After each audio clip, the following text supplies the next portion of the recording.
kelas BM3 Business Management, saya mendapatkan tugas dari Bapak Husein Sutisna, yaitu tugas mata kuliah keahlian presentasi. Oke teman-teman, di sini saya akan mempresentasikan apa sih tujuan manusia di muka bumi ini. Tujuan manusia diciptakan oleh Allah Subhanahu wa Ta'ala ke muka bumi ini adalah sebagai khalifah, yaitu hablum minanas yang berhubungan baik dengan manusia dan ingin memperbanyak manfaatnya.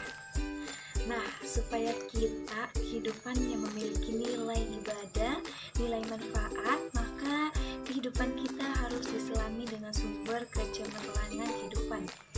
Sumber kecemerlangan tersebut yaitu memiliki 9. Yang pertama, sumber kecemerlangan menyukai orang-orang yang berkeinginan atau berdoa spesifik. Nah, maksud dari spesifik ini apa sih teman-teman? Yaitu kita memiliki keinginan, rangkaian keinginan seperti kita harus umroh, kita harus melanjutkan sekolah, kita harus membahagiakan orang tua, kita harus memiliki ilmu yang lebih lagi. Yang kedua yaitu sumber kecemerlangan menyukai keyakinan. Nah teman-teman, apa sih yakin itu? Yakin itu adalah dimana ketika kita sudah yakin memilih, itulah yang harus kita jalani, yang harus kita jalankan.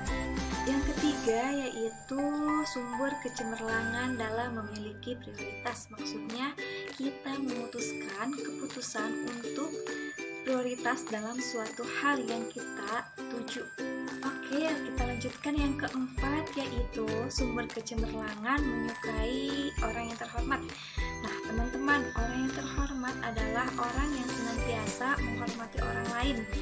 Jika kita bermaksiat, berbuat dosa, bahkan tidak berbuat baik, itu sudah termasuk orang yang tidak menghargai atau menghormati diri sendiri. Saya yakinkan seseorang yang selalu menghormati orang lain adalah seseorang yang menghormati dirinya sendiri.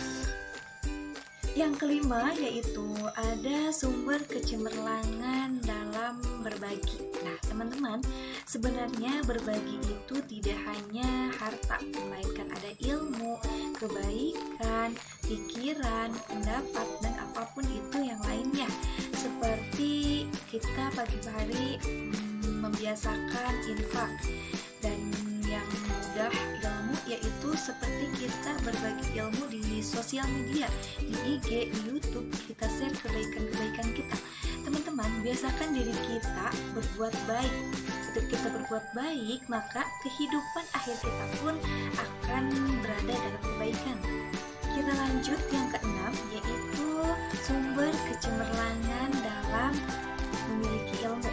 Teman-teman, sebenarnya kita harus memiliki ilmu karena semakin kita belajar, semakin tinggi ilmu kita. Semakin tinggi ilmu kita, maka semakin tinggi juga derajat kita. Sebenarnya dari belajar kita tidak hanya belajar dan memahami ilmu saja, tapi kita harus banyak praktek agar kita banyak pengalaman dan memiliki proses. Setiap pengulang-ulang kita harus mengalami pengalaman tersebut, dan setelah kita memiliki pengalaman, kita akan menjadi skill atau keahlian yang luar biasa yang pernah kita alami sebelumnya. Tapi ketika itu semua tidak memiliki karakter atau adab atau akhlak, maka semuanya tidak ada apa-apanya teman-teman. Tapi saya yakin orang yang berilmu yaitu adalah orang yang memiliki adab yang luar biasa, ilmu pengetahuan yang luar biasa, dan orang yang sangat cerdas. Poin ketujuh yaitu sumber kecemerlangan menyukai orang yang cerdas. Teman-teman, orang yang cerdas itu adalah seseorang yang mengambil keputusan dengan tepat.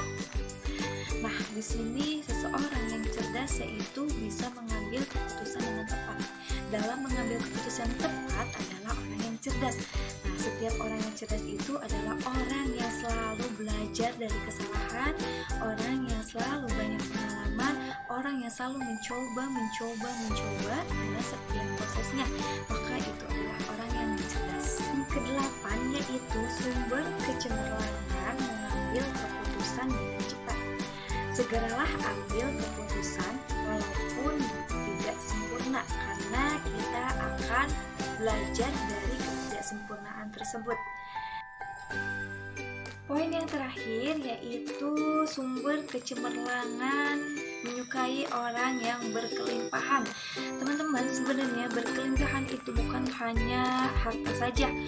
Contoh seorang pemulung yang dengan ikhlas dia menyisihkan uangnya untuk diinfakkan ke masjid. Ke dalam keadaan yang lagi sempit, itu sempat-sempatnya kita menginfakkan hartanya ke masjid tersebut. Itu adalah sangat berkelimpahan hati. Seperti kita harus penuh maaf, sabar, nahan emosional, itu termasuk kelimpahan hati. Dalam keadaan kita selalu bersyukur dalam kenikmatan yang selalu dikasih oleh Allah, dan selalu sabar ketika kita diberi ujian. Ketika kita menginfakkan harta kita dalam keadaan punya, memiliki, itu adalah hal yang biasa. Tapi ketika kita menginfakkan harta ketika kita tidak punya, itu adalah sangat luar biasa, teman-teman. Itulah kelimpahan yang sesungguhnya. Baik teman-teman, mungkin hanya segitu saja yang dapat saya sampaikan. Kurang lebihnya mohon dimaafkan. Semoga dari presentasi ini kalian dapat mengambil hikmahnya dan dapat dipraktekkan dalam kehidupan sehari-hari. Teman-teman, semoga selalu menjadi baik di setiap harinya. Assalamualaikum warahmatullahi wabarakatuh.